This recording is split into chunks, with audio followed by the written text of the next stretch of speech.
ఇంకో బాధ కలిగేది ఏంటంటే రేవంత్ రెడ్డి గారికి ఈ మిడ్ నైట్ ఏమంటారు చూడండి, రాత్రి కాగానే కొన్ని సినిమాల్లో ఇట్లా అయిపోతారు చూడు మనుషులు, 12 కాగానే మనిషి ఏమవుతాడు, రెమో.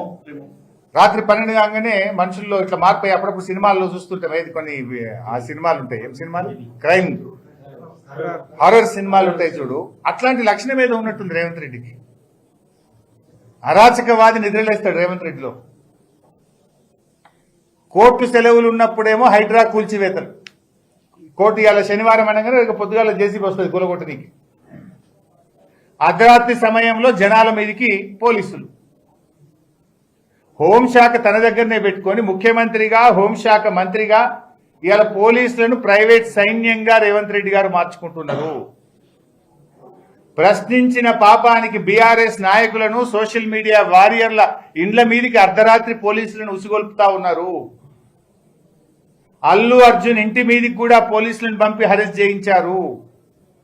సహచర మంత్రి కొండా సురేఖ గారి ఇంటికి కూడా అర్ధరాత్రి పోలీసులు వేరు, మీకు గుర్తుందా? సహచర మంత్రి కొండా సురేఖ ఇంటికి కూడా అర్ధరాత్రి రేవంత్ రెడ్డి పోలీసులను పంపిండు.